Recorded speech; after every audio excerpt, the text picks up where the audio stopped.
गूंदर गजास सियत नेड़म सजने, गूंदर गजास सियत नेड़म सजने, मादर मारियास फोड़ाए पिरीं जे।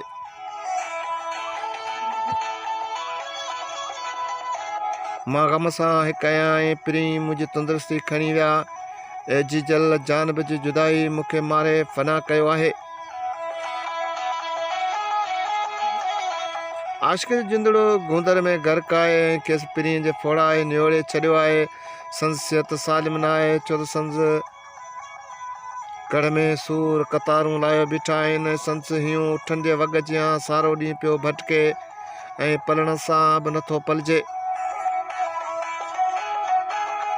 संस कपार में ककर आहिनि, नेणनि में मींहुं। संस रॻूं रबाब जियां पियूं वॼनि ऐं संस कल्ब वाट बीठल वण वांगर ग़म जे गुबार सां लटियो पियो आहे।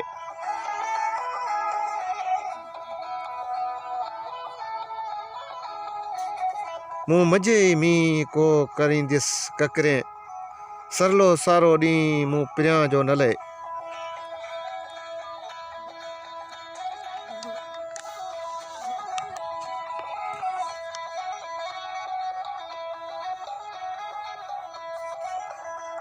जाए न सॼो ॾींहुं हीअड़ो उठे वॻ जीअं, मूं पिरियां से नी छिनण कारण न कयो।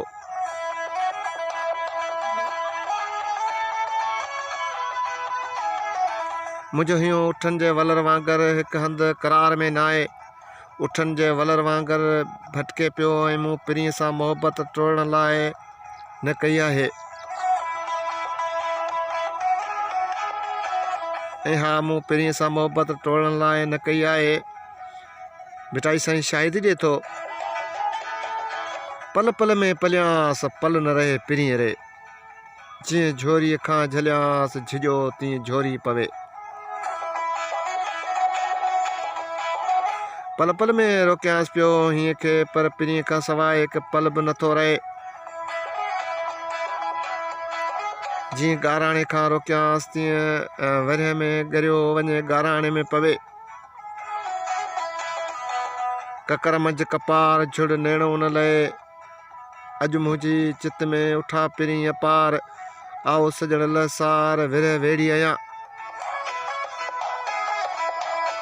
मुंहिंजे कपार में ककर आहिनि, अखियुनि मां झुड़ी नथो ग़ाइब थिए। अॼु मुंहिंजे हीअं में महबूब बेहद उकीर खां वसिया ऐं यादि पिया आहे जानब। ए जानब अची मुंहिंजी संभाल, मां बिरह में वकोड़ियल आहियां।